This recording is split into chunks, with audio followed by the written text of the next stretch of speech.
Hey everyone, I just had to make this vlog as a follow-up to my Oakland Raiders 2016 Run Defense Must Control Gaps vlog a few days ago.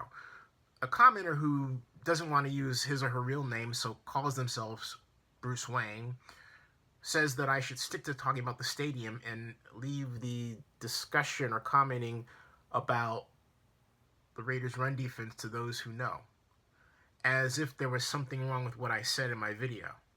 Let's recap. The title of my video was, again, Oakland Raiders Defense, 2016 Defense Must Control Gaps. Why is that wrong? Tell me what about that title is incorrect. So Bruce Wayne, are you saying that the Raiders defense should not control gaps? Is that what you're saying? Okay, if you're not saying that, then are you saying, because my entire vlog had to do with gap control, the subject of gap control in football defense, are you saying that it's not important to control gaps? Are you then saying that the Tennessee Titans didn't run a counterplay using DeMarco Murray to get the Raiders to move in one direction and then come back in the other? What are you saying? Are you saying leave it to a person who has a particular title? Because if you're saying that, I'm going to explain something to you. You never trust a person based on their title at all. If there were people like you who did, Richard Nixon would have gotten away with Watergate. It's important to listen only to what a person says, not their title or what they look like, which kind of gets the whole race or sexism thing out of the way. Just listen to what they say. But also, if you're going to comment in the negative, make sure that what you say makes sense, because Bruce Wayne, your comment made absolutely no sense whatsoever. And that's why I responded. At first I thought, oh, do I take this comment down and force the guy to try to make a better contribution, an intellectual contribution? Nah, I just decided I'd respond with a vlog. Because my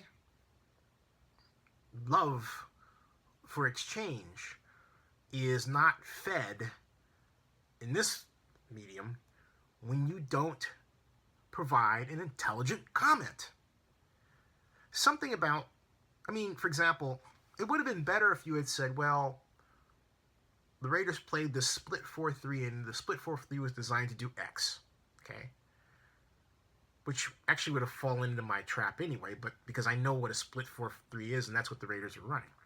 Now, you would say it's not a split 4-3. No, actually it is if you're Artie Gigantino. Now, you would say, who's Artie Gigantino? Artie Gigantino was defensive coordinator at Cal many moons ago, specifically 1991, when Ken Gilbertson was the coach. And he came up with this idea for a 4-3 that was kind of based on something that was being developed at USC, but the idea of the split 4-3 is that you had the 4 down linemen, basically strong side or weak side, and the linebackers the other direction. So that instead of the linebackers being stacked over the linemen, you had the defensive end on the strong side, let's say the tight end is over here, over the tight end. And then you had the weak side defensive end between the guard and the tackle. And then you had the weak side linebacker down outside the tackle. Of course, the Raiders actually had him up, which I think is a mistake. But the bottom line is that was split 4-3 toward the strong side, split 4-3 to the weak side is the opposite, where you've got the strong side defensive end between the guard and the tackle, the tight end out here, and then you've got the linebackers, you have to bring the strong safety down, out beyond the tight end, and then just stacked over the defensive end and the tight end. Okay, so my point is that, and then of course the weak side defensive end is way out there instead of being inside, way out on the weak side. You get the idea. That's essentially what the Raiders are trying to do. If you go back and look at the video that I made, that's called a split 4-3. At least that's one way of calling it a split 4-3. I'm certain the Raiders have another name for it. But the bottom line is, alignment aside, what they ask the defenders to do is not gap coordination, which is basically a person in every gap. No. They ask for nose tackle, a 3 technique, hold basically 2 gaps, and then they have another lineman basically trying to the tackle on the strong side, basically trying to go between the guard and tackle gap, loop around that way, as opposed to simply what Tom Landry would have done with a flex defense, or Tony Dungy with the Tampa 2, just a simple person in every gap, which is really illogical, because if you're trying to diagnose what's wrong with the defense, and you know that, for example, the strong side, if you're designing it this way, the strong side linebacker is supposed to be just outside the shoulder of the tight end. If you know that he's supposed to be there and he's not there, you've got a problem. What you should see when the play starts is the linebacker moving in that direction.